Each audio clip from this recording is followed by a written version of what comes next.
দ্বিতীয় খণ্ড, চতুর্থ পরিচ্ছেদ।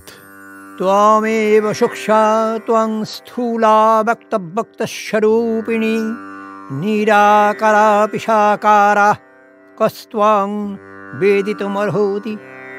বেদ ও তন্ত্রের সমন্বয়, আদ্যাশক্তির ঐশ্বর্য। এদিকে আগ্নেয়পথ কলিকাতার অভিমুখে চলিতেছে। ঘরের মধ্যে শ্রীরামকৃষ্ণকে যাহারা দর্শন ও তাহার অমৃতময়ী কথা শ্রবণ করিতেছেন, তাহারা জাহাজ চলিতেছে কিনা একথা জানিতেও পারিলেন না। ভ্রমর পুষ্পে বসিলে আর কি ভনভন করে। ক্রমে পথ দক্ষিণেশ্বর ছাড়াইল। সুন্দর দেবালয়ের ছবি দৃশ্যপটের বহির্ভূত হইল। পথ চক্র বিক্ষুব্ধ নীলাভ গঙ্গা বাড়ি তরঙ্গায়িত ফেনিল কল্লোলপূর্ণ হইতে লাগিল। ভক্তদের কর্ণে সে কল্লোল আর পৌঁছিল না। তাহারা মুগ্ধ হইয়া দেখিতেছেন সহস্রবদন আনন্দময় প্রেমানুরঞ্জিত নয়ন প্রিয় দর্শন অদ্ভুত এক যোগী। তাহারা মুগ্ধ হইয়া দেখিতেছেন সর্বত্যাগী একজন প্রেমিক বৈরাগী। ঈশ্বর বই আর কিছু জানেন না।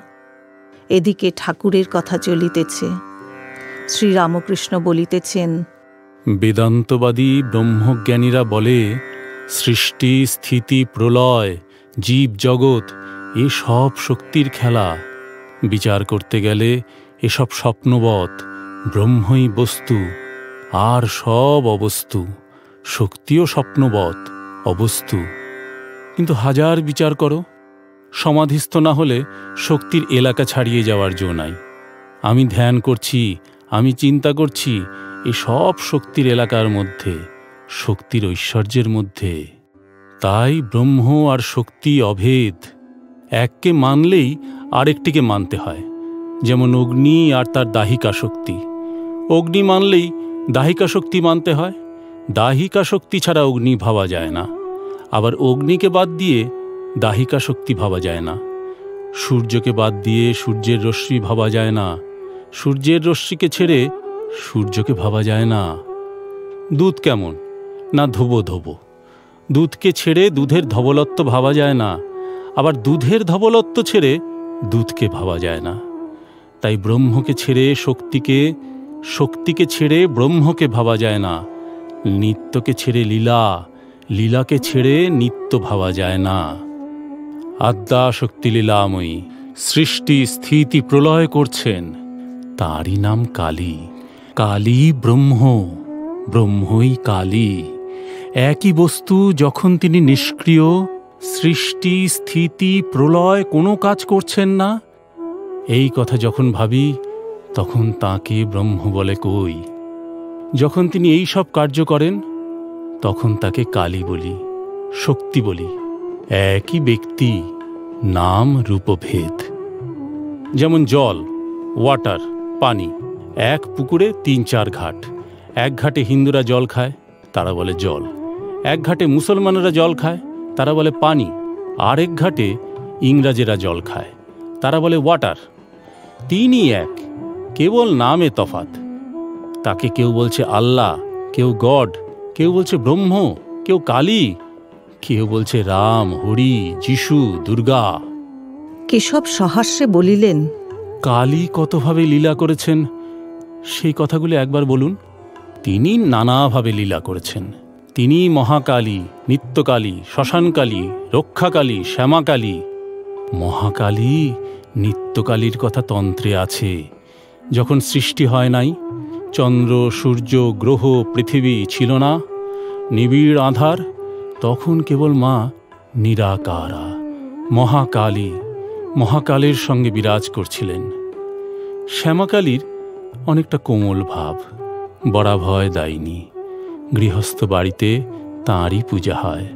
যখন মহামারী, দুর্ভিক্ষ, ভূমিকম্প, অনাবৃষ্টি, অতিবৃষ্টি হয়, রক্ষাকালী পূজা করতে হয়। শ্মশানকালীর সংহার মূর্তি। সব শিবা, ডাকিনী, যোগিনীর মধ্যে শ্মশানের উপর থাকেন। রুধির ধারা, গলায় মুন্ডমালা, কোটিতে নরহস্তের উপর কোমরবন্ধ। যখন জগৎ নাশ হয় মহাপ্রলয় হয়, তখন মা সৃষ্টির বীজ সকল কুড়িয়ে রাখেন। গিন্নির কাছে যেমন একটা নেতা কাতার হাঁড়ি থাকে, আর সেই হাঁড়িতে গিন্নি 5 রকম জিনিস তুলে রাখে। হ্যাঁ গো, গিন্নিদের ওই রকম একটা হাঁড়ি থাকে। ভিতরে সমুদ্রের ফেনা, নীল বড়ি, ছোট ছোট পুঁটুলি বাঁধা শশা বিচি, কুমড়ো বিচি, লাউ বিচি এই সব রাখে, দরকার হলে বার করে। মা ব্রহ্মময়ী সৃষ্টি নাশের পর ওই রকম বীজ কুড়িয়ে রাখেন। সৃষ্টির পর আদ্যা শক্তি জগতের ভিতরেই থাকেন, জগৎ প্রসব করেন, আবার জগতের মধ্যে থাকেন। বেদে আছে ঊর্ণনাভির কথা, মাকড়সা আর তার জাল। মাকড়সা ভিতর থেকে জাল বার করে, আবার নিজে সেই জালের উপর থাকে। ঈশ্বর জগতের আধার, আধেয় দুই। কালি কি কালো? দূরে তাই কালো, জানতে পারলে আর কালো নয়। আকাশ দূর থেকে নীল বর্ণ, কাছে দেখো কোনো রং নাই। সমুদ্রের জল দূর থেকে নীল, কাছে গিয়ে হাতে তুলে দেখো কোনো রং নাই। এই কথা বলিয়া প্রেমোন্মত্ত হইয়া শ্রীরামকৃষ্ণ গান ধরিলেন। মা কি আমার কালো রে, কালো রূপ দিগম্বরী, হৃদপদ্ম করে আলো রে।